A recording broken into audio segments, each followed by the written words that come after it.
Muy bien, vamos a un poco a retomar desde la primera filmina de la clase anterior de lo que es el trazado. El trazado es la etapa, digamos que una vez definido la concreción de un proyecto, se pasa, ¿no es cierto?, cuando ya pasó las etapas de decisión, de establecer de dónde a dónde voy a plantear la vía de comunicación, la oportunidad, todo eso que se había hablado anteriormente. Comienza ya la etapa de concreción del proyecto específico. Entonces esa etapa comienza con el trazado, con la definición del trazado, o sea, por dónde ir, cuáles son las estrategias que voy a usar para definir la posición donde voy a ir con el camino. Y para eso necesito comenzar las distintas etapas de concreción del proyecto, que son, por un lado, la recopilación de los antecedentes existentes, ¿sí?, de todo tipo. Pueden ser imágenes satelitales, pueden ser fotografías aéreas, algún relevamiento que se tenga de la zona, antecedentes que tengan que ver a lo mejor con uso de la tierra, con existencia de parques nacionales, o bueno, todo lo que sirva, servicios que vayan por la zona, energía, agua, todo lo que sirva para ir tomando las decisiones, y ir viendo por dónde me conviene y qué puedo hacer y por dónde puedo ir. Después, la segunda etapa serán, una vez que tenga todos los antecedentes. Hoy tenemos, por ejemplo, la opción de trabajar con imágenes satelitales, desde, desde los software libres que hay en uso, como el Google Earth, el Bing. Hay dos o tres sistemas que trabajan con las imágenes satelitales de escala, digamos, no de mucha precisión, pero que es útil en estas etapas, que antes no se contaba y que se tenía, que no se podía partir, salvo de con cartas topográficas hechas por el Instituto Geográfico Militar en ese momento, hoy Instituto Geográfico Nacional, y que eran muy útiles a los efectos de hacer estos trazados preliminares y poder, digamos, iniciar el, el- el estudio, ¿sí?, de, de los posibles, digamos, de las posibles opciones. Entonces, después se hacía un reconocimiento, se hacía trazado tentativo, un reconocimiento, una selección de la ruta o de las opciones que tengo. Luego se hacen los trazados preliminares, ¿sí?, y después un trazado definitivo. O sea, trazado tentativo, análisis de opciones, trazado preliminar, cuando se seleccionan opciones potables, trazado preliminar y trazado definitivo, ¿sí? Definitiva, para quedarme, bueno, con esto me quedo. Y empiezo a trabajar con eso en forma más ya en detalle, y empezar todo lo que es los relevamientos y cosas ya que se hacen. ¿Por qué se hace esto? Porque no voy a hacer todo el relevamiento topográfico, geotécnico, hidráulico, etcétera, de todas las opciones. Sería carísimo e interminable en el tiempo y el gasto de recursos, ¿sí? Entonces se trabaja primero con lo que hay, con lo que hay disponible. Entonces, el primer paso, una vez que se tiene ese trazado tentativo hecho y se selecciona uno, es la topografía del terreno. O sea, empezar a trabajar con la forma ya real de la franja por donde yo voy a ir, ¿sí? En forma específica. Entonces para eso hay que llevar todo el equipamiento de topografía y hacer un relevamiento de una franja por donde va a ir tentativamente ya el eje definitivo y final del proyecto y donde se va a construir el camino.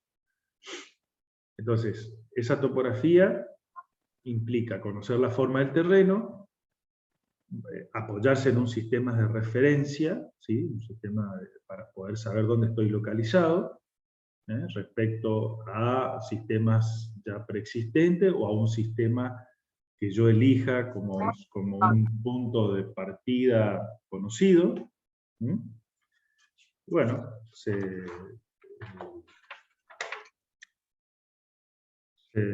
actualmente se trabaja prácticamente todos, ya trabajamos con los mismos sistemas de georreferenciación establecidos internacionalmente, y que entonces que en la Argentina hay sistemas ya que se usan, donde uno puede apoyarse y decir, bueno, yo me baso en este sistema de coordenadas, que se basa toda la obra pública en general, o las obras en general, están todos georreferenciados con el sistema latitud-longitud, por ejemplo, ¿no? Y eso después uno lo puede atar a un sistema local para poder hacer su proyecto, su relevamiento específico. Por otro lado, una vez que se conoce la forma del terreno y toda la topografía, hay que hacer los estudios geotécnicos y de materiales, o sea, saber qué hay en esa franja que relevé ya y que por donde va a ir en mi trazado definitivo. Tendré que relevar qué existe como material, primero el material que voy a excavar o que voy a terraplenar, o sea, a dónde me voy a apoyar. Y por otro lado, si existen materiales que sean utilizables en la obra, que sean aptos para ser utilizados en la obra. Llámese suelos de distintas clasificaciones y categorías, llámese materiales pétreos para las distintas capas estructurales, o para, por ejemplo, la elaboración de hormigones, o sea, todo lo que sea el material local que pueda ser utilizado.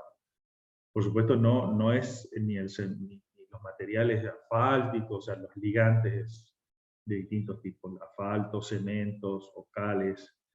Ese tipo de materiales obviamente no los voy a encontrar en la zona in situ, sino que son materiales comerciales que voy a tener que traer de otro lugar donde los fabriquen. Y por otro lado, la hidrología, el estudio de toda digamos, la zona, cómo funciona hidrológica desde el punto de vista de la hidrodinámica, o sea, por dónde va el agua, cuáles son las pendientes del terreno, cuáles son las cuencas que aportan, por dónde pasa los cursos de agua, o sea, cómo se traslada el agua en el terreno, cómo se mueve, dónde se almacena, hacia dónde va, para poder lograr, en principio, establecer cuáles son las estructuras hidráulicas que necesitaré construir para digamos, manejar ese movimiento de aguas, que pueden ser aguas de tipo permanente, como un río, un arroyo, o pueden ser aguas, cursos efímeros, que se activan solamente cuando existen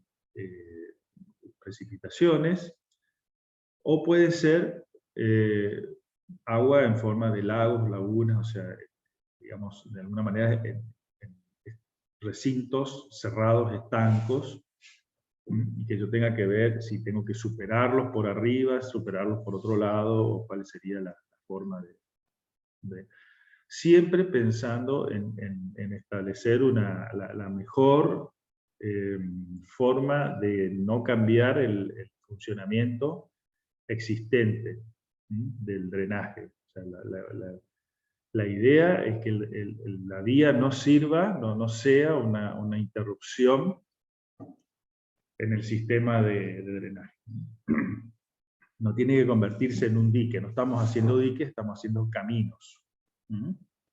Donde el agua, por un lado, no tiene que ser interrumpida para que no provoque problemas al resto de la zona, campos, ciudades o pueblos que estén en la zona y que se puedan ver afectados por el hecho de que el camino provoca un endicamiento del agua y quizás el represamiento, que hace que el agua, donde antes no se represaba y no existía un laguito, se pueda formar una laguna o un lago y que eso afecte a las poblaciones y a las zonas productivas y a los animales, etc. Entonces, ni tampoco tengo que, de alguna manera, permitir que el agua genere una erosión sobre las estructuras construidas para el camino y que terminen afectando la estructura desde el punto de vista de su durabilidad, ¿sí? Y de la posibilidad de operación en cualquier condición. Porque cuando el camino deja de poder ser operado en determinadas condiciones, por ejemplo en una inundación, deja de servir a su propósito. Entonces es un equilibrio que hay que buscar y que es delicado y que no muchas veces es bien ponderado, o sea, nunca es bien medido, porque o no se toman en cuenta todos los factores, o a veces los factores regionales se modifican posteriormente a la ejecución del proyecto y de la obra, y eso hace que esa modificación, que en general es el hombre el que impone la modificación de por ejemplo, el uso de la tierra, o instalaciones, digamos, humanas que hacen que los drenajes se modifiquen, que las cuencas se modifiquen, y esas cosas hacen que después impacta sobre la estructura del vial, que no se tuvo en cuenta originalmente, y eso realmente, digamos, provoca muchos problemas. Ustedes pueden verlo hoy en infinidad de registros periodísticos o problemas que ya han vivido incluso algunos que vivan en el interior, donde se producen inundaciones que cortan caminos, que destruyen puentes, alcantarillas, etc. Entonces, la topografía como primer paso, porque necesito saber la forma del terreno donde me voy a apoyar para poder después diseñar sobre ese terreno, intervenir sobre ese terreno y lograr un diseño adaptado a la topografía, que a su vez cumpla con los estándares de seguridad, ¿sí? Y los estándares de calidad y la economía necesaria para que el proyecto sea viable, ¿sí?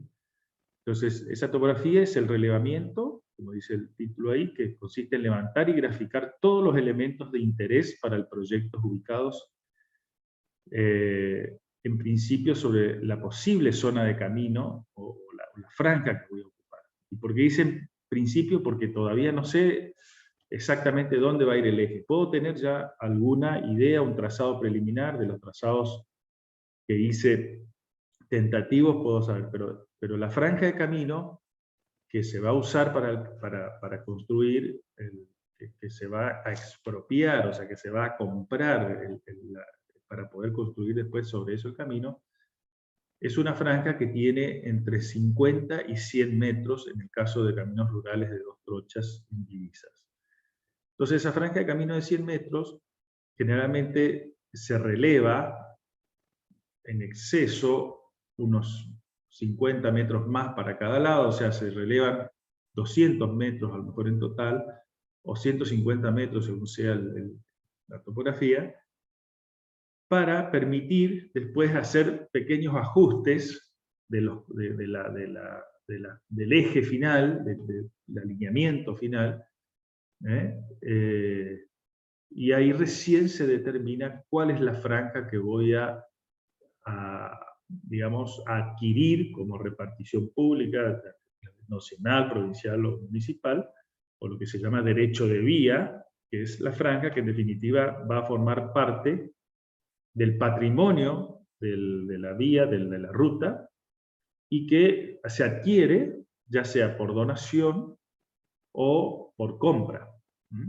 o por expropiación en el caso de que eso vaya a un juicio y el propietario, si es que hay un propietario privado, no quiere vender ni donar, bueno, se hace un juicio de expropiación y eso por medio de una ley específica se expropia para poder hacer una infraestructura pública. Entonces, a su vez, ese relevamiento se hace también en las zonas, por ejemplo, donde se prevén o hay cursos de agua, se hace un relevamiento también más aguas arriba y aguas abajo, a fin de establecer con más precisión la forma del cauce, las pendientes, y el tamaño que tengan las cuencas para poder saber, digamos, de alguna manera, cuál es el volumen y el caudal de agua que va a pasar por una estructura hidráulica. Entonces, todo eso tiene que salir de la topografía. Esa topografía van a ser mediciones que se hacen sobre el terreno, de todo tipo, lineales, transversales, ángulos, pendientes, relevamientos, por ejemplo, de zonas, de las zonas boscosas, o relevamiento de cosas especiales, como por ejemplo alguna estructura ya construida previamente, vías férreas, otros caminos, viviendas o construcciones fijas de cualquier tipo que uno necesite relevar y saber exactamente cuál es la forma y dónde está para poder después tenerla en cuenta en el proyecto. Por supuesto, el relevamiento es un relevamiento en 3 dimensiones. Planimétrico, ¿sí? Y altimétrico, o sea, saber qué altura tiene el terreno en ese punto, que es lo que habitualmente nosotros denominamos cota, ¿sí? En topografía se denomina cota del terreno, y que en definitiva es la altura de un punto respecto a un plano de comparación. Ese plano de comparación, ustedes ya saben, de topografía pueden tener diferentes niveles, y uno puede ir variándolo en función de la necesidad, pero generalmente se toman planos, obviamente, que están por debajo de todo el terreno, para poder tener que todo el terreno se compare en el mismo plano, ¿sí? Para poder tener todas las cotas referenciadas con respecto a la misma base. Esto permitirá preparar, actualmente con los software es mucho más sencillo que antes, pero se permitirá preparar mapas básicos de la zona donde va a estar el proyecto, donde se va a dibujar el proyecto, y curvas de nivel, básicamente. ¿Sí? ¿Qué son las curvas de nivel? Son aquellos puntos, o sea, unidos, las curvas unen puntos de igual cota. Y un terreno tiene, si uno lo corta con diferentes planos horizontales, paralelos, va a generar líneas de intersección del plano horizontal con el terreno de igual cota. Esas líneas se denominan curvas de nivel. En un terreno llano, esas curvas de nivel pueden estar, los planos se separan, digamos, aunque como es llano, uno puede tener pequeñas separaciones de esos planos horizontales, pero las intersecciones con el terreno se dan a una gran distancia, o sea, uno corta el terreno con un plano, y el próximo plano, aunque no esté mucho más abajo, va a cortar el terreno recién con una curva muy alejada de la primera. En cambio, en una montaña, en un terreno montañoso más escarpado, los planos se cortan y forman curvas de nivel más cerca una de otras, porque hay mucha diferencia de nivel. Entonces, ustedes van a poder visualizar, en terrenos llanos, las curvas de nivel quedan muy separadas una de otras, porque son esas intersecciones que se producen con planos horizontales, quedan muy separadas. En cambio, en montaña se ven más juntas. Bueno, el relevamiento también incluye secciones transversales, o sea, el terreno hoy por hoy es de alguna manera más sencillo, con los equipamientos que existen, las estaciones totales o los GPS, porque uno permite que vos releves todos puntos, una nube de puntos, una red de puntos. Antes, cuando se trabajaba con equipos ópticos, el relevamiento era más complicado porque había que hacerlo más sencillo y más expeditivo. Entonces, ¿qué se hacía? Se relevaba lo que se llaman perfiles transversales, o sea, cada tantos metros, por ejemplo, cada 50 o 100 metros, se hacía de la franja de terreno, uno se paraba en un punto y comenzaba a relevar puntos transversales a su posición hasta 100 metros a cada lado de un supuesto eje de un trazado preliminar. Entonces decía, bueno, relevo 100 metros para un lado y 100 metros para otro. Pongo la mira del nivel en diferentes puntos del terreno y voy obteniendo lo que se denomina un perfil transversal. ¿Sí? Puntos que unidos me dan la forma aproximada del terreno en digamos, en esa línea transversal de relevamiento. Y eso se repetía cada 50 o 100 metros o 200 metros, depende si era llanura, si era montaña, y permitía tener de esa manera la forma del terreno aproximada cada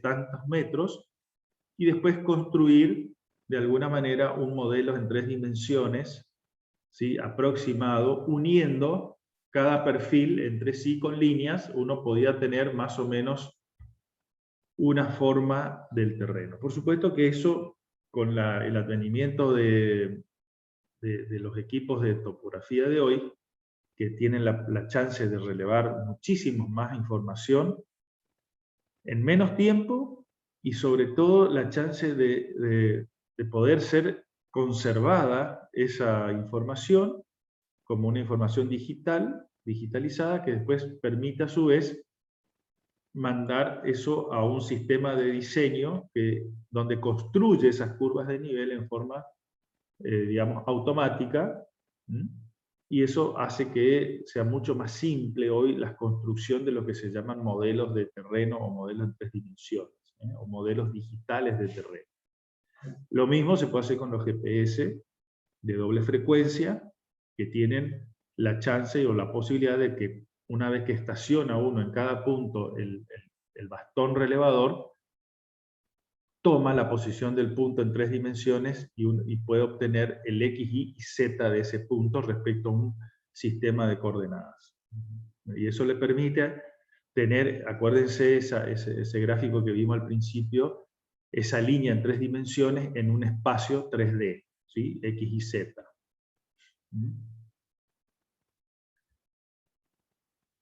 Entonces, las técnicas de relevamiento son en general levantamientos topográficos de campo, o sea que se hacen in situ, caminando, a caballo o lo que sea, o en canoa, pero uno tiene que ir relevando todo como sea.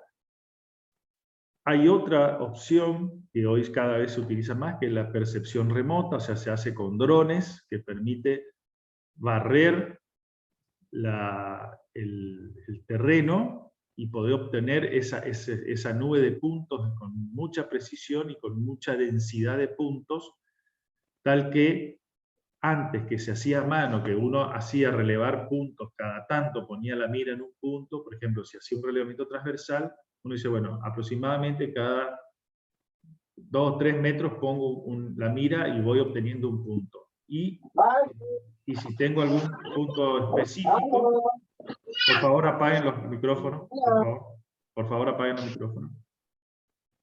Si voy haciendo antes se obtenían puntos que a veces estaban muy separados y uno no sabía qué es lo que pasaba en el medio.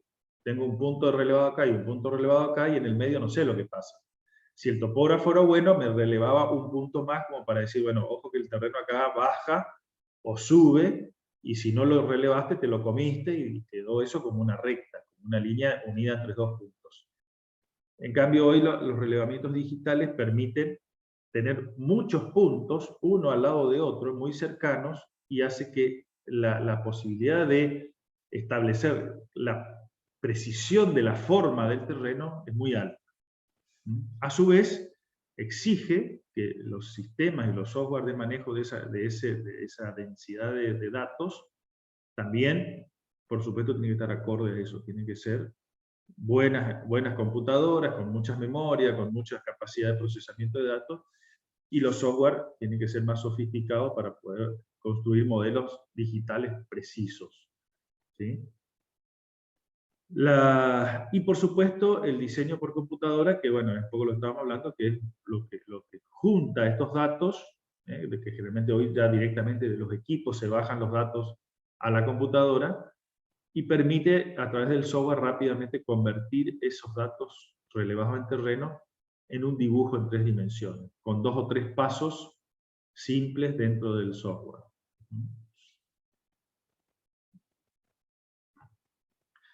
Y obtener algo similar a esto, donde acá se puede observar estos puntitos negros que se ven acá, en esta imagen más grande, que acá en la ampliación se ven un poco mejor, ¿sí? Estos puntos negros son puntos de relevamiento, ¿sí? El topógrafo, en este caso, es un relevamiento a pie que se hizo en el terreno, y cada punto es un lugar donde hubo el bastón del relevamiento, ya sea de un GPS o de una estación total, se apoyó y tomó la lectura de ese punto, y lo convirtió en un dato.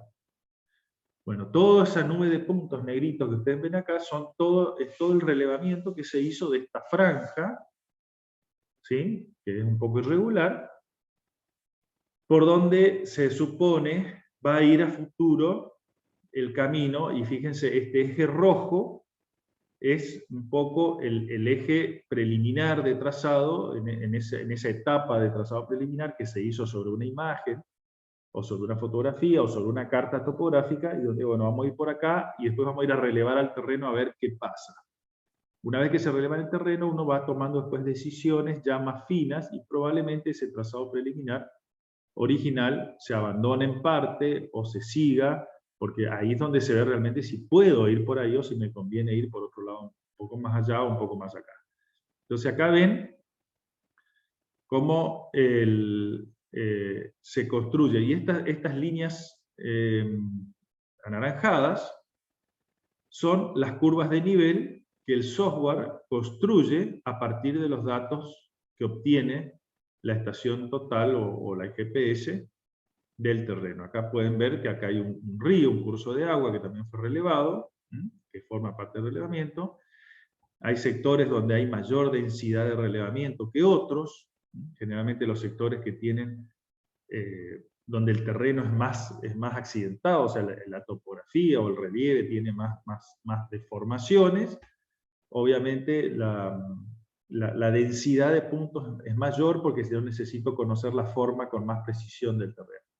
En un terreno llano yo puedo darme el lujo de tener puntos más separados, porque la llanura hace que el cambio de forma sea muy leve, y eso me permite tener un relevamiento menos denso.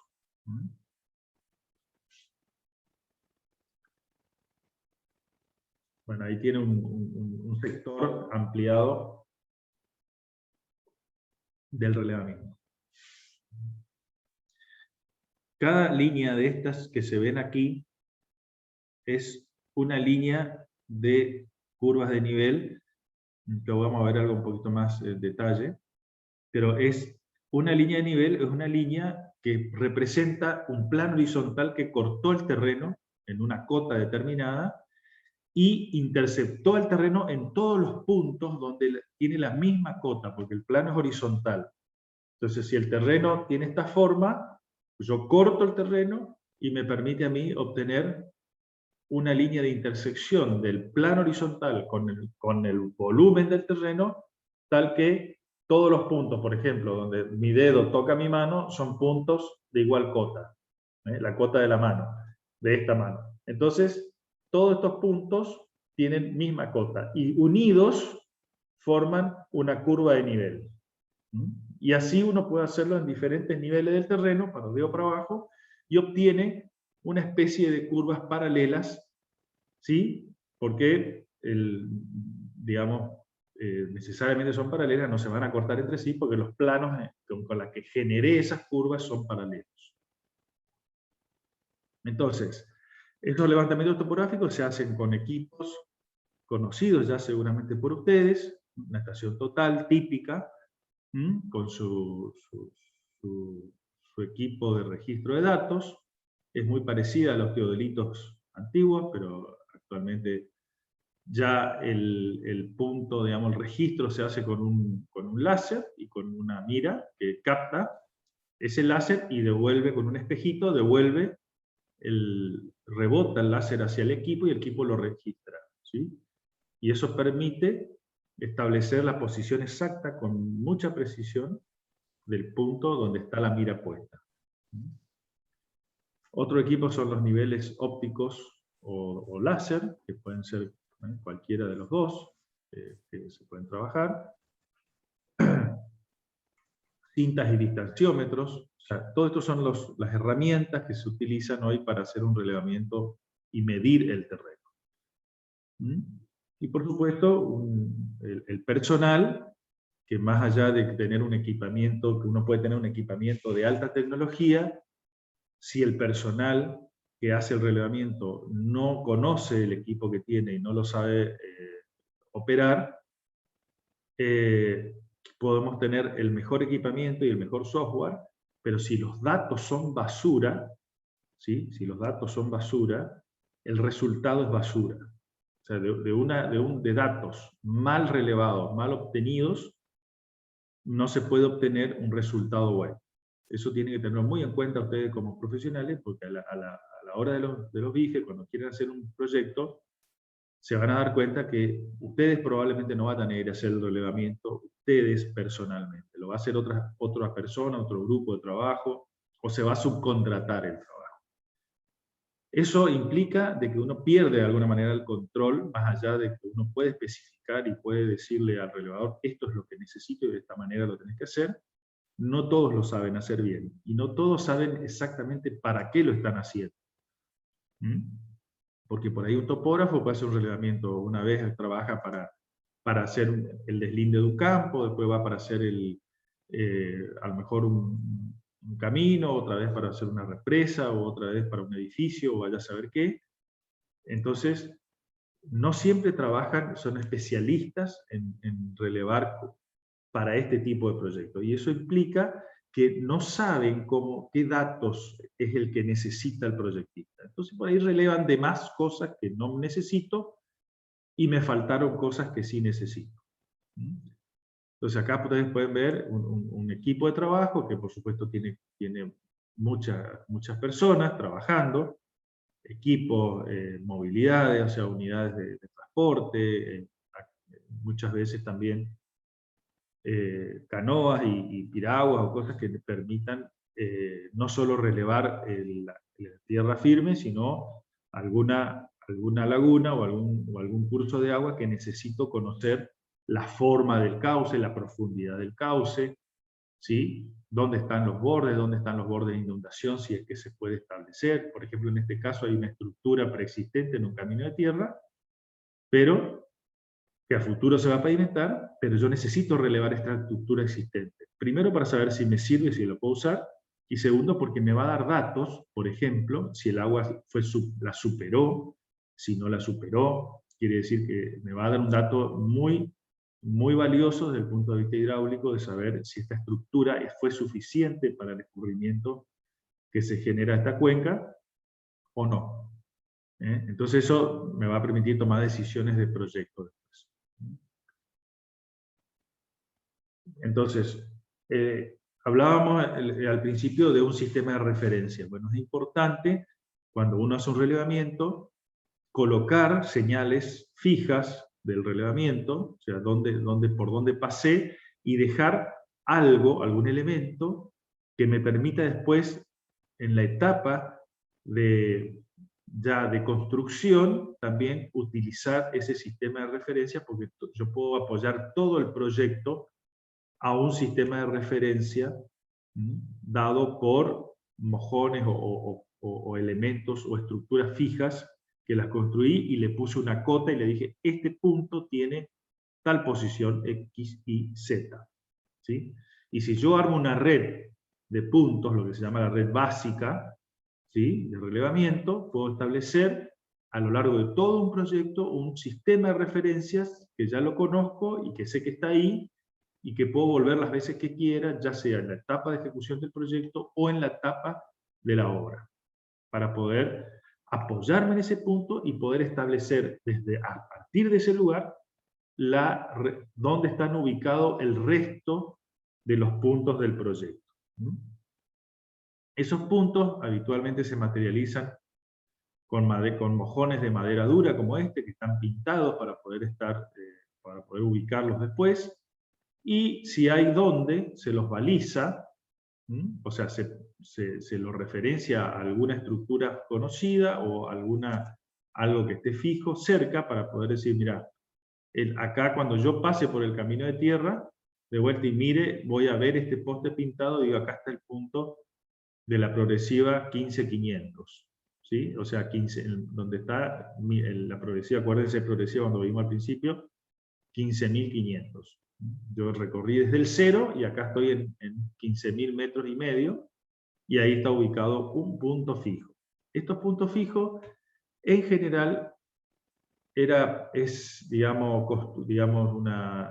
norma me lo pide así, y se sigue utilizando eso. Se coloca cada 500 metros. O sea, cada 500 metros se coloca un punto de esto, y alternadamente, del lado izquierdo y del lado derecho, del supuesto eje, ¿sí? Por ejemplo, vamos a mirar un poquito esta imagen. Si este fuera el eje de relevamientos que yo fui siguiendo, como eje aproximado al proyecto, relevé para un lado y relevé para el otro. Entonces se colocan puntos fijos de un lado y de otro cada 500 metros. Por ejemplo, uno acá, uno por acá, uno por acá, uno por acá, uno por acá. Y así se hace una red, generalmente que va zigzagueando, para poder tener diferentes lugares, puntos donde poder referenciar todo el proyecto. Visto más de cerca, es un mojón generalmente de 10 por 10 centímetros, 1 metro de altura, ahí están, en la norma están todas las medidas, y tienen que ir enterrados lo suficiente como para que no se muevan, porque si eso se mueve, cambia su posición, o sea, cambia su X y Z. Entonces tiene que estar fijo. También se los hace de hormigón, se los hace de hierro, o sea, uno puede hacerlos de diferentes materiales. Este, por ejemplo, es un punto fijo ya del IGN, o del Instituto Geográfico Militar Antiguo, o el actual Instituto Geográfico Nacional, y que ya es un mojón de hormigón, que tiene una base importante de hormigón, ¿sí? Como de 1 metro por 1 metro, de lado, y en el medio tiene como un montículo de hormigón más chico, un prismita, y sobre ese prisma montado o inserto en el hormigón una placa de bronce, con este elemento que se ve aquí, que es una semiesfera de bronce, y donde se apoya, y ese es el punto fijo preciso donde se apoya la mira, como se ve acá está apoyada la mira, y ese punto fijo tiene lo que se denomina una serie de datos, ya que le dio el instituto cuando hizo su red básica de puntos fijos, que en realidad hizo todo el país, estoy hablando de la década del 40, 50, donde se hicieron las redes básicas a pie y a caballo. Se establecieron estos puntos fijos, fíjense acá se ve la fecha, 1967, esto ya se hizo en la década del 60, y se puso este punto fijo, y este punto tiene sus datos precisos respecto al geoide, que se usa como, digamos, para establecer cuál es la forma de la Tierra, y tiene una posición X y Z específica. Entonces, se usan estos puntos fijos, que ya existen, se los busca, es parte del relevamiento, de lo que hay que hacer como relevamiento de antecedentes, buscarlos, y si uno consigue lo que se llama la monografía, o los datos que tiene el punto, ya tiene una base de apoyo para poder decir, este punto sé que tiene esa cota. Entonces, todos los puntos que relevo alrededor de este, los puedo hacer referencia a este, y sé qué cotas tienen los otros. Si yo conozco la cota de este, puedo conocer la cota de los otros también. Entonces, estos marcos de referencias, hubo diferentes marcos de referencia a lo largo de la historia, ¿sí? Como el de Inchauspe, en el año 69, que fue una red, ¿sí? Fíjense, es una red, todo esto es una red de puntos fijos que se pusieron en el país y que se materializaron, esta la de Campo Inchauspe, se materializó con este tipo de mojones. ¿Sí? Este, por ejemplo, está situado en la provincia de Buenos Aires, en el partido de Pehuajó. Ahí está, eso dice la monografía. La red estaba compuesta por 18.000 puntos, ¿eh? Y tenía una cierta precisión. Esto se hizo a pie, se hizo con equipo óptico, no con equipo digital, porque no existían en esa época. Ingeniero, ¿y eso no, con la tecnología nueva no verificaron si está más o menos coherente Sí, por lo supuesto que que estaba tienen, medido? sí, por supuesto que se verifican y tienen su relevamiento actual y están incorporados a las otras redes que se fueron haciendo, como esta que les muestro ahora, que es otra red de punto fijo, y las primeras siempre se van referenciando a la segunda y a la más actualizada. Todas las redes tienen ya sus referencias respecto a la nueva red que se va haciendo.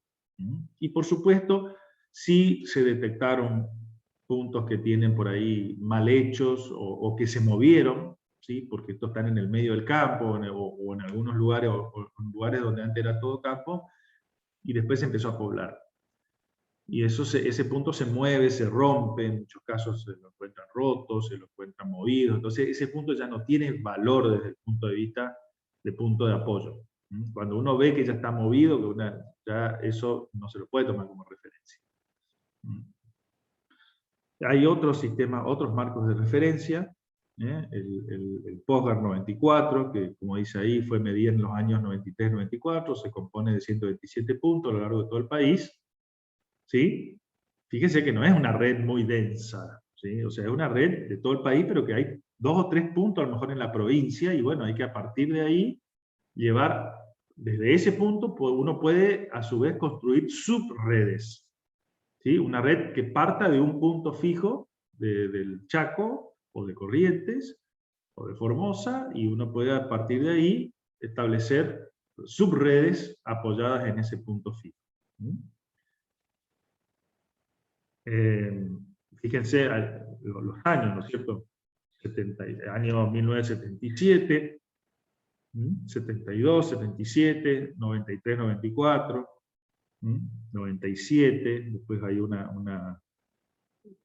acá se fue procesada con software comercial, o sea, empiezan a aparecer los software de los GIS, se llama, de los software, porque cuando empiezan a aparecer los satélites, digamos, y los satélites aparecen mucho antes, pero la información que manejan los satélites se comienza a tener acceso público muchos años después de su puesta en servicio, porque todo el sistema de satélites de posición, de geoposición del satélite, estaba destinado a uso militar. ¿Sí? Nace en Estados Unidos, y en Rusia, las potencias que competían militarmente, comienzan a establecer su propia red de apoyo para poder establecer la posición de las cosas, y por supuesto tenía otro fin, era un fin bélico y estratégico desde el punto de vista militar. Luego, eso comienza a hacerse cada vez más público y cada vez se comienza a hacer comercial, y empiezan a aparecer la posibilidad de usar esos datos comercialmente para poder empezar a usarlo en el uso civil. Y por supuesto, empiezan también con la sofisticación de eso, empiezan las precisiones, como dicen acá, la precisión relativa. La posición relativa en el marco Inchauspe, en el campo Inchauspe, perdón, era de 3 a 10 ppm, y el otro era 1. Entonces, empieza a haber mucho más precisión. Acá por ejemplo, este marco de referencia RAMSAC, que es otra red, que acá se ven cuáles son los puntos que están, la red de puntos en el país, ya tiene posicionamiento GPS. Ya el POSGAR 98, como ven acá arriba, ya tenía puntos con estaciones GPS, y eso cada vez, digamos, se empieza a generalizar el uso del GPS, y uno ya incluso hoy puede, hay otras subredes que se pueden tener, digamos, obtener estos datos. En este caso se ve un nodal, por ejemplo, esto debe ser la red probablemente del Campo Ichauque, pero fíjense cómo está este nodal, esto está en Corrientes, si no me equivoco, o no sé exactamente dónde es, pero bueno, esta es la monografía. O sea, esto es una monografía donde es un planito donde indica dónde está el punto, en qué lugar de la ciudad, en este caso es una ciudad. Acá, en esta más chico, lo que muestra es lo que se llama el balizamiento, o sea, se lo referencia a cosas conocidas, a cosas que están ahí en el lugar, incluso árboles, o alguna estructura fija que existe, entonces dice a tanta distancia, de tanto ángulo de esto y de esto, como para que uno pueda ubicar con precisión el lugar. Y en este caso está protegido y está y mantenido incluso, evidentemente, para que esté bien identificado. Acá se ve con más detalle lo que es una monografía. Esto tenía el Instituto Geográfico Militar, un archivo con todas estas monografías, y uno podía ir y comprarlo. Generalmente lo que hacía es comprar. Bueno, yo quiero el punto fijo de acá, de esta zona. Se compraban las cartas topográficas, ahí figuraban los puntos fijos, y uno iba y compraba la monografía, que era esta serie de planitos y datos que me indicaban cómo era el punto fijo, cómo estaba construido. Fíjense el monolito de hormigón enterrado, todo esto está enterrado. Y la placa, ¿sí? Esta es la monografía de ese que mostré la foto, la placa, y cómo era la placa, todas las medidas con precisión, para que uno pueda en el relevamiento tener la nivelación, como dice acá, de alta precisión de ese punto. Y como eso es un punto conocido, todos los demás del terreno los puedo conocer a partir de este. Porque este sé dónde está, X y Z, entonces puedo establecer a partir de este todos los demás. Estas son las diferentes marcas geodésicas, esas placas de bronce que tenía, con las leyendas que tenía, y bueno, y las diferentes formas de indicar el punto central. Un triangulito, una cruce de líneas, del retículo, o la semiesfera. Diferentes marcas, formas que se tenía para indicar el punto preciso. Otra red, esta red más moderna, que ya acá se ve, es un sistema ya que está hecha, fíjense, ya es mucho más actualizado, se nota por la forma que está construido, el hormigón más nuevo, y este es un punto que ya tiene ubicación geográfica, ¿no? Por un sistema posicionador global o GPS. Entonces esto permite, a través de este aparato, que es el GPS, esta es la antena receptora, es la que va sobre el punto, que registra la posición de los satélites, y por triangulación se puede establecer con precisión el XY y el Z de este punto, a partir de los datos directos o de los datos postprocesados. O sea, esto ya es la tecnología más moderna, GPS de doble frecuencia, drones, como ven acá, es un avioncito que viene en esta caja, y permite recorre el terreno, y a través de emisiones de un láser puede establecer con precisión la forma del terreno. El problema que tienen estos drones es que cuando hay árboles o hay construcciones fijas, pueden cambiar la forma del terreno artificialmente y no relevar la posición exacta en ese lugar. Pero hay software de postproceso que permiten eliminar esas cosas y permiten establecer con más precisión. Pero para relevamientos expeditivos son muy económicos, porque imagínense que no se usa personal, simplemente se el costo de adquisición del equipo, que tienen altos costos de adquisición, pero que son rápidamente amortizados por la ventaja de poder recorrer en cualquier terreno a muy alta velocidad y obtener muchísima densidad de datos en poquísimo tiempo. Pero todo se termina, más allá de la precisión y de la digitalización y de los equipos de alta precisión, siempre hay que construir finalmente una red básica en el terreno, hay que ir a hacerla, no hay otra alternativa, más allá de que yo el relevamiento lo haga con lo que lo haga. Tengo que construir una red básica en el terreno para poder establecer a partir de esa red básica luego los puntos de apoyo del proyecto y de la obra.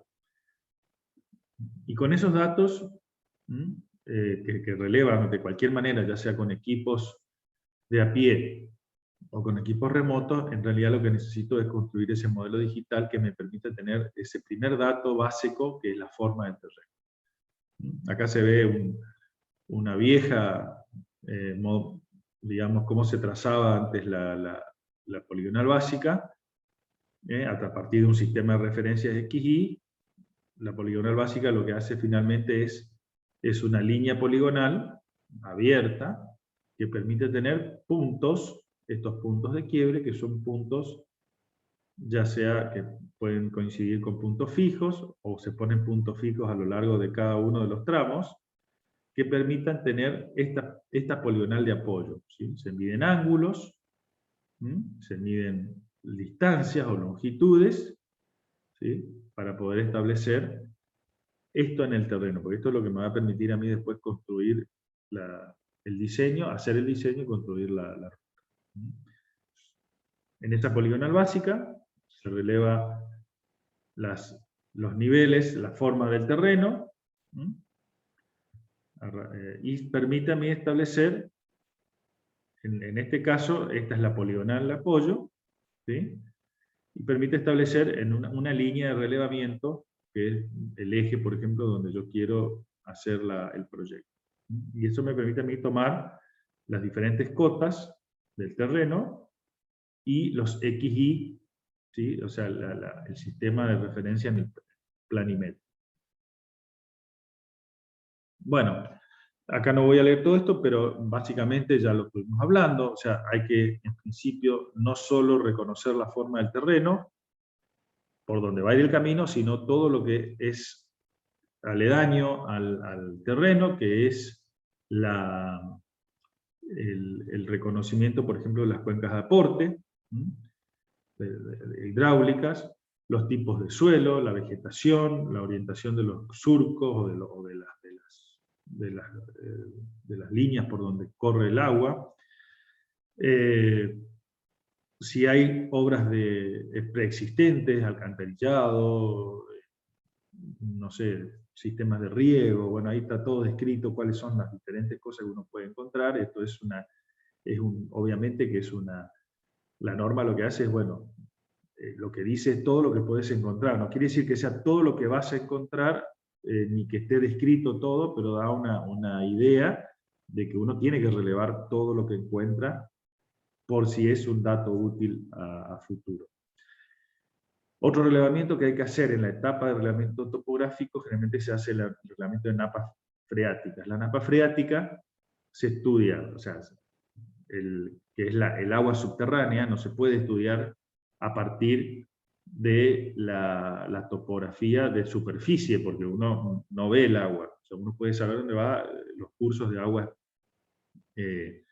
digamos, como ríos o arroyos, ¿sí? Que son aguas libres, donde uno puede establecer la profundidad que tiene en ese momento, o los niveles de inundación, si es que hay marcas o señales donde se puede establecer. Pero en el caso de napa freática, hay que hacer previamente perforaciones que se hacen con barrenos a diferentes profundidades, y se dejan las perforaciones tapadas de tal manera de que permitir que el agua de la napa freática se estabilice, y después con la topografía, cuando se hace la recorrida topográfica, uno puede ir y medir la profundidad a la que está el agua, y de establecer la profundidad de la napa respecto a la superficie. Y eso es un dato topográfico que después se vuelca al proyecto. Y me permite saber los niveles freáticos para establecer después las medidas que tenga que tomar con el diseño. Ya vamos a ver eso para poder establecer, por ahí hay una pregunta que le hicimos en los coloquios, donde diga qué niveles son los niveles que tiene que alcanzar la rasante o la parte inferior de la estructura de pavimento, a cuánto tiene que estar de aguas libres o aguas subterráneas para impedir que la estructura se vea afectada ya sea por el agua que penetra desde afuera o por el agua que sube y asciende desde napas. Y eso se estudia en los niveles freáticos. Esto es muy importante, ya sea en llanura, porque a veces el agua en llanura hay mucha agua que corre en forma subsuperficial, y en montañas, si bien las napas no corren en forma laminar a lo largo de grandes superficies, en forma subsuperficial, sino que se trasladan a través de grietas o a través de escurrimientos más concentrados, pero subterráneos, y que a veces no son detectados y después provocan muchos problemas a la hora de la construcción y de la operación del camino. O sea, así es porque terminan rompiendo los pavimentos o provocando, por ejemplo, derrumbes y desmoronamiento de laderas, porque el agua antes no estaba a presión atmosférica, y cuando uno corta, por ejemplo, una ladera y el agua venía corriendo por adentro en una grieta, esa agua empieza a salir. Empieza a salir, como si rompe un caño. Entonces eso hace que provoque problemas de estabilidad en taludes, problemas de distintos tipos que hay que resolver con diferentes obras, y hay que proyectar las obras de drenaje y de captación de esas aguas para poder conducirlas y que no afecten la estructura, ni la seguridad. Es importante también este último punto, donde dice todos los datos que se pueden recabar de los vecinos de las zonas, y es que hay zonas que están a veces pobladas por población rural. Uno puede establecer, si viven cerca de los cursos de agua, que generalmente se ubica ahí la gente, decir, bueno, cuáles son los niveles históricos que ha visto durante su vida o que tiene registro de alguna manera, y poder establecer un primer dato de alturas de agua o de inundación para empezar a pensar en si el camino puede ir más pegado al terreno natural o tendrá que despegarse del terreno natural. Por ejemplo, en una zona llana o en una zona cercana a cursos de agua.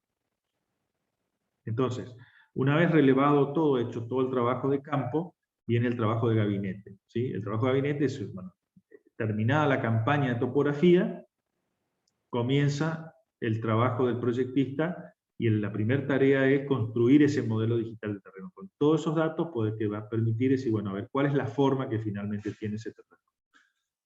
Como ya no vamos a hablar del trabajo manual que se hacía antes, o sea, antes no se hacía modelo digital de terreno porque se trabajaba sobre papel, sobre un papel plano, entonces no tenía sentido.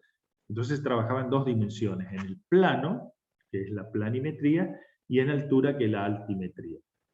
Hoy se trabaja directamente en las tres dimensiones al mismo tiempo, los diseños, y después se representa, ¿sí? La documentación técnica se representa en el plano y en altimetría. Se llama planimetría y altimetría, pero es la representación. ¿Por qué? Porque hay que ponerlo sobre papel. Entonces, en un papel, la interpretación a escala de datos en tres dimensiones es más compleja, es muy difícil, y diría que no tiene sentido. Entonces, para poder interpretar los planos de construcción, esos planos se hacen en papel en dos dimensiones, XY y XZ. De esa manera uno puede construir o puede sacar y medir datos sobre los planos y le permite, digamos, materializar el proyecto en el terreno. Julio, ¿Sí? ¿querés que agregue una cosa? Sí, sí, por supuesto. Sobre ese tema que Roberto. estabas hablando sobre la información digitalizada y la que está volcada al papel, lo que sí les quiero decir a los alumnos que cuando vayan a la obra, el trabajo de replanteo de una obra ya proyectada se hace entre el cadista, que va a extraer de la información digital las coordenadas X, Y, Z, y el topógrafo o el encargado de hacer el relevamiento o el replanteo en este caso, que lo va a volcar en el terreno. Es decir, que por eso se entrega la documentación tanto sobre papel impreso como digitalizado, porque después el que recibe y tiene que hacer la obra tiene que extraer del digital toda la información, como vos bien dijiste, georreferenciada, para que con una estación total o con otro instrumento similar puedan volcarlo en el terreno. Eso no. Claro, o sea, lo que está diciendo el ingeniero Lirsi es que el proyecto, una vez dibujado, pasa a ser un terreno modificado por el hombre, por nosotros, ¿no? Por los proyectistas. Ese terreno tiene nuevas variables XZ. Esas nuevas variables XZ que forman parte del proyecto es lo que después vuelve, hace el camino inverso y se convierte en obra, en una obra materializada en el terreno, ya haciendo el camino inverso, desde el gabinete, que es lo que estamos viendo ahora, hacia el terreno, a partir de la misma, digamos, de las personas que hacen lo mismo, tanto para relevar como para replantearse la palabra, o sea, volcar la obra sobre el terreno. Entonces, en el caso de la creación del modelo digital, que vamos a explicar brevemente qué es una representación simplificada de la realidad, dice, a la que aparecen algunas de sus propiedades de la realidad. ¿Por qué simplificada? Porque claramente el terreno real es mucho más complejo y con mucho más características y cosas y diferencias que lo que uno vuelca al espacio digital. Y eso, le vuelvo a repetir, depende mucho de la calidad de los datos de origen.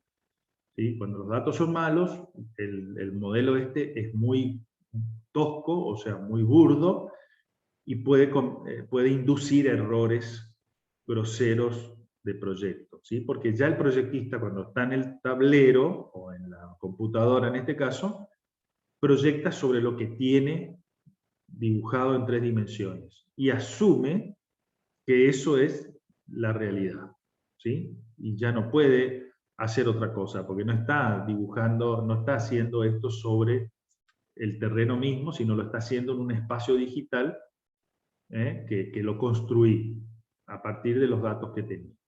Entonces, los factores que influyen, como dice acá, en la calidad del terreno, en la calidad de ese modelo, son la metodología del relevamiento, la precisión de las coordenadas, y especialmente la cota, la cantidad y la correcta distribución de los puntos relevados, esa nube de puntos que veíamos en el ejemplo, cuando son más densas o menos densas, según sea la situación del terreno, para que ese modelo sea representativo realmente. O sea, si yo tengo una mesa plana, yo puedo relevar las cuatro puntas de la mesa, los 4 vértices, y el modelo digital va a ser un plano, una mesa. ¿Sí? Aunque una punta esté un poquito para arriba, el modelo digital se va a inclinar un poquito y me va a mostrar la mesa inclinada. Y en el medio no necesito nada, porque yo ya sé que todos los otros puntos van a ser, ¿sí? Van a estar sobre una línea que une cada punto extremo.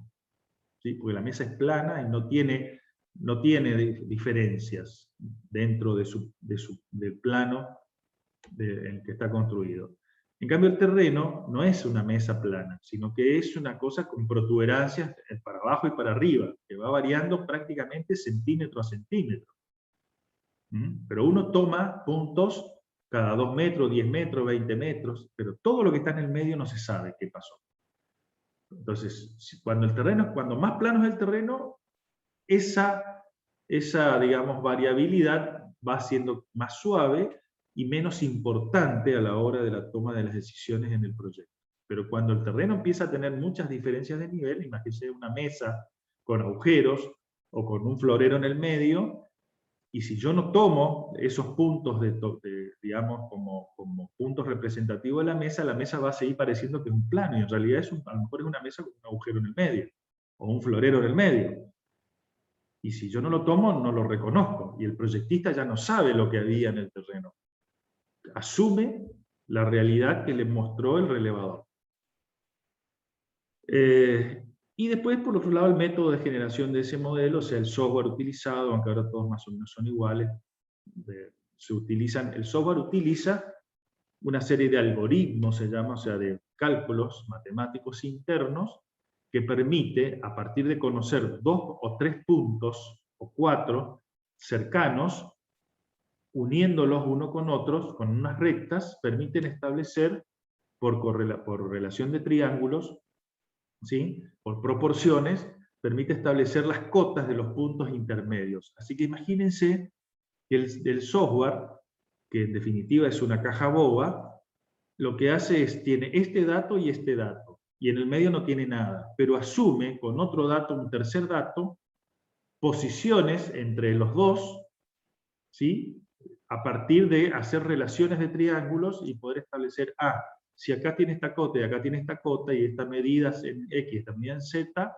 o en Y, entonces esta acá va a tener aproximadamente esta. Hace ese cálculo internamente y ¡pum!, le pone una cota a ese punto. Esa cota de ese punto es irreal, no existe. Con mucha suerte, en el terreno se comportó igual, pero lo más probable es que en el terreno real ese punto no tenga esa cota. O sea, un poquito más arriba, un poquito más abajo, pero va a ser aproximada. Eso es el modelo, básicamente lo que es un modelo digital del terreno, que termina en esto, que parece muy preciso, pero que en realidad no lo es tanto, ¿sí?, pero que es suficiente para el proyecto, ¿sí?, para el objetivo que es construir, es diseñar sobre un modelo como este. Entonces acá pueden ver, estos son las curvas de nivel, ¿sí?, o sea, cada una de estas líneas son líneas que se forman a partir de que este terreno es cortado con planos horizontales a distintas alturas, como si fuera un sándwich, ¿sí?, y va obteniendo en cada plano un corte, una línea de intersección con el terreno, que es una de estas líneas. Entonces, fíjense, cuando el terreno está en un valle, en una zona hondonada, la línea corta por acá, después va bajando el terreno. Esta es una línea que se va bajando, ¿sí? Acá va mostrando un pozo, como el corte cada vez genera una línea más abajo. Y el hecho de que se vayan desplazando las líneas, el hecho de que se vayan desplazando las líneas hacia este lado, indica una pendiente hacia ese lado, porque el terreno va cortando en diferentes posiciones. Los planos van cortando en diferentes posiciones hasta llegar al fondo, que es esto que se ve acá, ¿sí?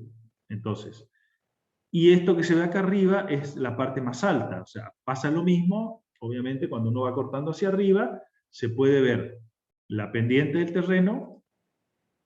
Bueno, estoy medio torpe con el... Perdón. Ahí.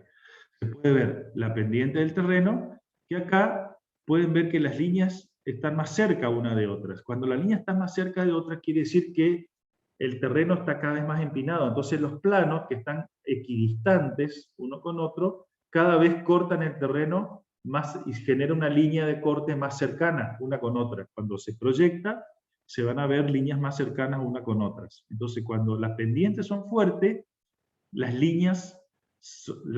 curvas de nivel están una muy cerquitas de la otra. Cuando las pendientes se suavizan, por ejemplo, cuando van llegando en este caso al valle, se van suavizando, se va separando la curva de nivel una de otra. Porque a la misma distancia entre planos horizontal, el corte cada vez se produce más lejos, ¿sí?, como sucede en la llanura. Entonces, la interpretación es líneas de nivel separadas, quiere decir pendientes suaves, líneas de nivel juntas, pendientes fuertes. Después se establece un código de colores, que es lo que se ve acá, para indicar colores hacia los azules, de verdes hacia azules, zonas bajas, y de verde, amarillo hacia marrones y marrones oscuros, zonas altas. Y eso es para simplemente, como las líneas se ven igual en todos lados, uno puede interpretar pozos como altura y alturas como pozos.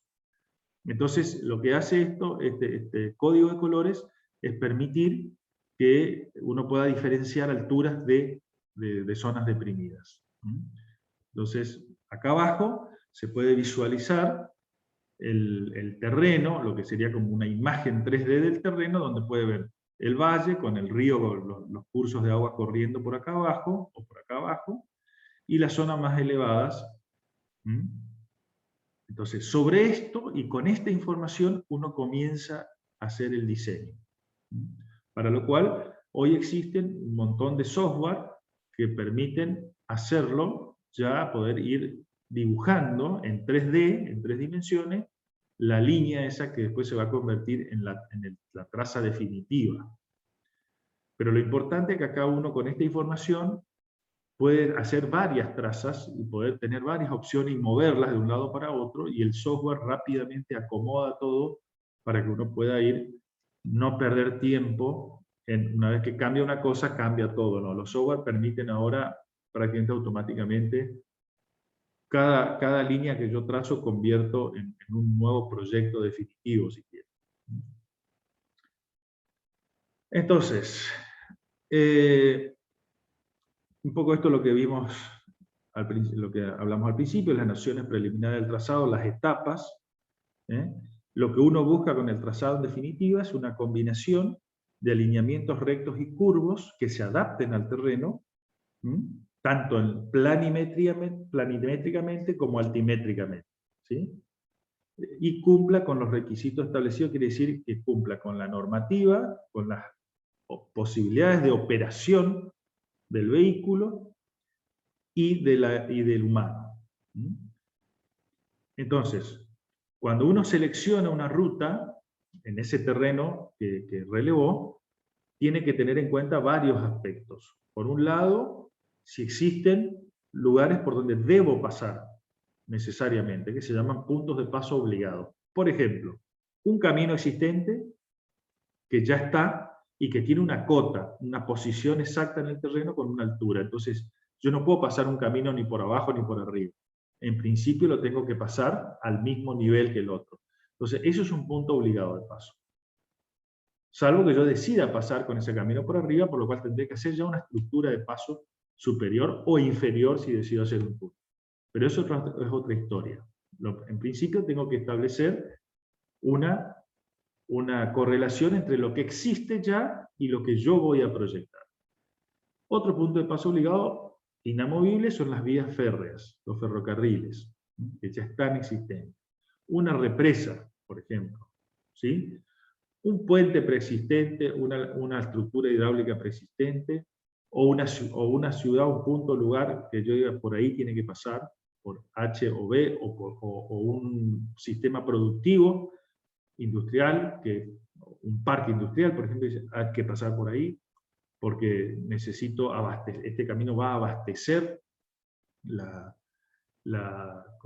conectividad entre el punto de producción y el abastecimiento de materia prima, o el puerto, o el punto de extracción para la exportación, etc.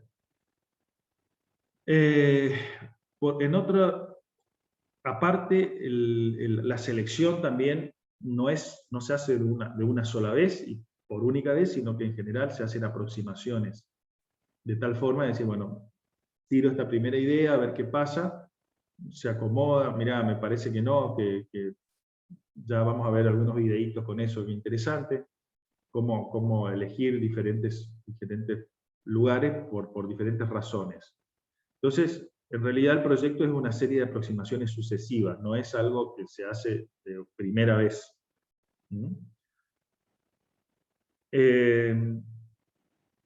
Bueno, evaluación y selección de las franjas para estudios detallados, eso ya lo hablamos, suponiendo que estamos todavía en etapa preliminar, ya cuando estamos en etapa definitiva, ya estamos en una franja de terreno a estudiar en forma precisa. En general, cuando se eligen alternativas, no deberían ser más que 3, porque si no es muy difícil después establecer Aunque las tres no satisfagan del todo, siempre una va a estar mejor que la otra. Y después la selección final es la que de esas tres opciones, o dos, o lo que sea, va a ser lo que se denomina la ruta o el proyecto final. Entonces, cuando no hay duda, dice, sobre las bondades superiores de uno de los trazados preliminares estudiados y existe el convencimiento de no haber otra solución sensiblemente mejor, se adopta como trazado definitivo. Ahí ya uno dice, bueno, con esto me quedo, más allá de alguna cosa que no me convenza demasiado. En llanura, el trazado más directo entre dos puntos es el segmento de recta que los une, ¿no es cierto? Pero no siempre ese es el trazado que se elige. Y en el caso de la montaña, en cambio, cuando la razón o la diferencia entre los niveles del terreno, entre dos puntos, y su distancia horizontal supera un valor de pendiente máxima admisible, o sea, cuando la rampa de subida, esas líneas ¿cómo es? Esas líneas que le dije de curvas de nivel están unas muy cerquitas de la otra, quiere decir que hay una pendiente muy elevada, muy pronunciada. Yo no puedo subir directo porque el vehículo no lo sube. Acuérdense la foto esa que vimos en las clases anteriores. No puedo ir de una línea de un punto alto a un punto bajo. Tengo que empezar a recorrer la ladera o el costado de la montaña, a recorrerlo en forma de zigzag para poder permitir establecer pendientes adecuadas a la operación del vehículo, y entonces tengo que ir ganando o perdiendo altura, ya sea si subo o bajo, pero siempre con pendientes, inclinaciones, digamos, compatibles con la posibilidad de operación de los vehículos. Entonces, muchas veces en montaña los trazados son largos porque necesito ir haciendo recorridos más largos para superar diferencias de nivel muy pronunciadas. Entonces, por ejemplo, vamos a ver un ejemplo acá. Bueno, si tengo que ir del punto A al punto B, perdón, del punto A al punto B, entonces yo puedo tener, por ejemplo, una primera opción, ir por este punto C, ¿sí? ACB. Otra segunda opción, ADB. O sea, ¿por qué? Porque acá hay, por ejemplo, un cerro. Entonces yo no voy a venir por el medio del cerro y complicarme la vida, ¿sí? Para poder después tener que hacer un montón de estructuras o hacer un proyecto muy caro. Entonces a lo mejor me conviene venir por las Abras. Lo que es Abra es el valle, ¿sí? En esa, vamos a ver un poquito esta imagen. Vamos a suponer que el punto A está acá y el punto B está acá. Yo no puedo venir derecho por acá atravesando todas las montañas y todos los valles. Entonces por ahí tendré que empezar a buscar de venir por un sector más tranquilo que me permita ir subiendo de a poco e ir llegando al punto B. ¿Sí? O sea, de A lo mejor tendré que hacer todo este rodeo en lugar de hacer la línea recta. Entonces, esto es un poco lo que está indicado acá. Como ejemplo, digamos, ¿cierto? Entonces, pues ese camino, por ejemplo, tendremos que contemplar que en este caso, por ejemplo, hay una ciudad cerca, entonces tendré que hacer algún camino de vinculación. A lo mejor esta opción es mejor porque no solo permite unir A con B, sino acerca al punto E, que también es importante. Bueno, esas son las decisiones que se van tomando en el proyecto, ¿no es cierto? Y después, cuando eso se lleva ya a algo más preciso, las curvas de nivel, que son estas que se ven acá, por ejemplo, estas curvas de nivel, estas líneas forman los planos de corte de los planos horizontales con el terreno. Este número indica la cota, cómo el terreno va subiendo de la cota 100 a la cota 110, 120 y hasta formar el cerro.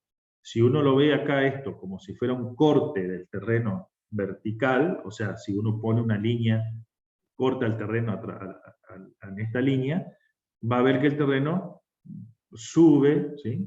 En algunos puntos, va subiendo en general. Por ejemplo, yo tengo que ir de este punto a este punto, y no voy a hacer una línea recta que una este punto con este punto, porque tendré que atravesar montañas en esta zona, zonas bajas por acá, zonas altas de vuelta por acá. O sea, prácticamente voy a tener que hacer túnel, puente para poder llegar de acá hasta acá. Entonces lo que hace el camino, el diseñador, es ir faldeando o subiendo, o sea, imagínense que esto va hacia arriba, entonces yo voy subiendo despacito, ¿sí? Buscando las curvas de nivel para poder, por ejemplo, en un punto cruzar el valle, quizás acá tenga que poner una estructura, un puente, fíjense acá abajo, acá el camino fue recorriendo este punto, ¿sí? Esto va recorriendo así, este es el corte, es un plano que va cortando a lo largo de la línea roja, ¿sí? Es como si yo corté con un plano a lo largo de la línea roja y lo desplegué. Eso es lo que se ve acá abajo.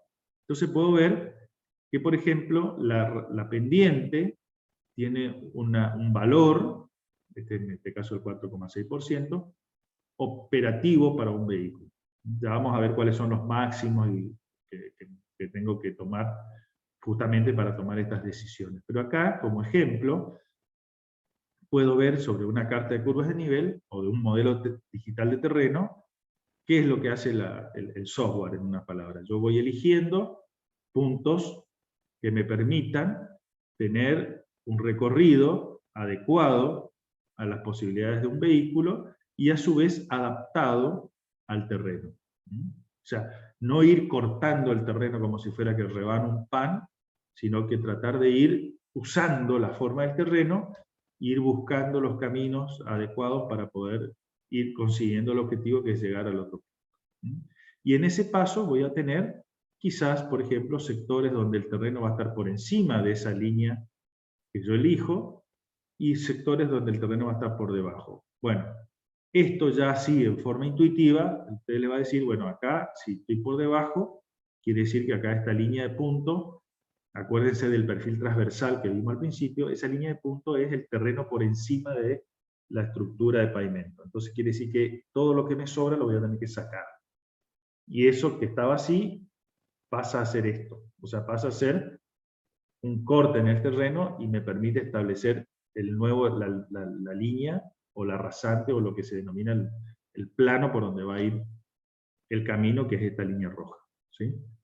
Y en estos lugares acá se ve más pronunciado, hay cortes más importantes, y uno permite establecer que en algunos sectores evidentemente el terreno que voy a tener que cortar es mucho, y en algunos lugares voy a tener que pasar la hondonada, como en este caso. Estas líneas, estas curvas de nivel, hacia abajo, forman una pendiente hacia abajo, así. Entonces el camino tiene que superar ese valle, ¿sí? Y lo supera con esto. Entonces, fíjense, si yo tomo la cota, el nivel de terreno, en ese punto acá tiene casi 100, y donde yo quiero pasar tiene 110. Quiere decir que hay 10 metros de diferencia entre el fondo y donde yo quiero pasar. Bueno, esos 10 metros los tengo que superar de alguna manera. Puedo rellenar y hacer un gran terraplén, pero ¿qué pasa? Corto el circuito del escurrimiento de esta quebrada, de este río, del agua que baja por acá. Entonces acá tendré que poner quizás una estructura que permita que el agua pase, para lo cual tendré que definir cuál es la cuenca de aporte de esto, establecer los caudales y poder decir, bueno, acá necesito un orificio circular o cuadrado o rectangular que pase tanto caudal o tantos metros cúbicos por segundo. De eso se trata el diseño. Otro ejemplo, cómo ir de A a B. Fíjese, acá hay una montaña, que acá está la cumbre, acá está la zona más baja, fíjese la curva de nivel, esto es una pendiente hacia abajo. Evidentemente acá están muy juntitas, quiere decir que hay una pendiente fuerte, y acá están más separaditas, quiere decir que la montaña comienza fuerte y se va aplanando hacia arriba. Y acá está el fondo del valle y el río. Y acá hay unos cursos que probablemente se activen solo con lluvia. Entonces tengo que ir de aquí, de A a B o de B a C, y puedo hacerlo por la línea punteada roja. Fíjense, que iré buscando las curvas de nivel, iré subiendo el escalón. Cada curva de nivel, imagínenselo como un escalón, que lo tengo que ir subiendo, pero yo no puedo subir todo de golpe, sino que tengo que ir subiéndolo de a poco, y por eso es que voy buscando, a veces me mantengo dentro de una curva de nivel, paso a la siguiente curva de nivel en una longitud bastante larga que me permite hacer una pendiente suave para pasar de un punto a otro más alto, y no pasar de golpe. Entonces, vas buscando, se mantiene por ahí dentro de una curva a nivel, pasa a la siguiente y así voy despacito subiendo hasta llegar. Esa es una alternativa. Otra alternativa es esta que está acá, la número 1. O, por ejemplo, la número 2, que dice acá, pero bueno, esta ya va por abajo porque esta va prácticamente siguiendo el curso del río, pero no puedo llegar al punto B, o sea, no tengo cómo llegar. Entonces tengo que ir buscando cómo ir tratando de subir, porque yo del punto B está a lo mejor en una cota, fíjense acá, cerca de 650, fíjense, esta es la línea de 650, y el punto C está arrancando en la línea de menos 500. Entonces yo tengo que llegar de menos 500, tengo que subir 150 metros, que a lo mejor no lo puedo subir de una, sino que tengo que ir subiéndolo de a poco. ¿Se entiende cómo funciona, digamos, cómo se interpreta un modelo digital, cómo se trabaja con un modelo digital para poder ir buscando? Y esto se hace en forma manual, con el modelo, porque no se traza en forma automática el camino, sino lo que se automatiza es después, una vez que yo elijo como proyectista la opción, lo que hace el software es automatiza todos los cálculos que antes se hacían a mano, se dibujaban, etc., todos los cálculos que emergen de la posibilidad elegida, por ejemplo, los volúmenes de tierra que hay que extraer, los que hay que colocar, ¿sí? Todas esas cosas surgen del software, y eso es lo interesante del software. Más allá de que permiten después el dibujo automático de algunas partes de la geometría que vamos a aprender en el curso, a hacer el diseño, cómo se hace, cuáles son los valores límites que se usan, y el software permite hacerlo en forma automática esa parte. ¿Sí? Ya no lo tengo que dibujar manualmente, sino lo automatiza y me hace ganar mucho tiempo. Pero el diseño, por donde voy, sigue siendo potestad del diseñador, del proyectista, porque el software no lo hace solo. Por lo menos no existe hasta ahora un software que lo haga. Bueno, hasta aquí llegamos hoy, para no meter más información en la cabeza que esta. Así que estoy abierto a preguntas, el que quiera hacer preguntas. Terminada la clase, como siempre, le mandé la clase, y el capítulo correspondiente atrasado, si no le mandé, les voy a mandar del libro. Bueno, ¿alguna consulta? Hola, Inge. ¿Cómo? Buenas tardes. En Sí. ese caso, ¿cuál sería la mejor opción? ¿El camino 1? Bueno, aparentemente el camino 1 puede ser la mejor opción. Eso no es algo que yo pueda decidir con esta información que estoy viendo acá, sino que esto sería las 2 o 3 ideas que, una vez que están dibujadas en el software, uno permite extraer algunos valores, por ejemplo, los movimientos de suelo, que van a ser los más caros dentro de lo que es la obra. Me va a permitir establecer si una opción es más económica que la otra, cumpliendo las premisas de seguridad, adaptación al terreno, confort, etc. ¿Se entiende? O sea, a todas las otras variables similares, la variable económica que va a salir de, por ejemplo, la cantidad de movimiento de suelos, o sea, qué cantidad de volumen de suelo tengo que extraer y qué cantidad tengo que colocar, y eso se valora, y eso es lo que me permite a mí establecer, mira, este me conviene, mueve menos suelo, o este saca la misma cantidad que pone, entonces de donde saco puedo utilizarlo para poner donde necesito, y me permite lo que se llama ir compensando, ¿sí? Los distintos. O sea, hoy yo no te puedo decir cuál es la mejor opción con esta información así, tan básica. Tendría que, obviamente, estar diseñando y hacer el trazado y sacar algunas conclusiones y algunos valores para que me permitirán tomar la decisión. Así a priori no te puedo decir si uno es mejor que el otro, ¿sí? Quizás si yo tuviese, por ejemplo, de las 2 opciones, el perfil, como dice acá, yo te puedo decir, si parece que este perfil, el otro que tengo, tiene mejores pendientes, más suave, es un poco más largo, pero por ejemplo tiene menos hondonadas y menos extracción de suelo como esto. Entonces por ahí es más económico, intuir que es más económico. Pero la realidad es que lo voy a saber cuando haga el diseño, saque eso, extraiga del software, eso es lo que me permite hacer el software prácticamente de forma automática.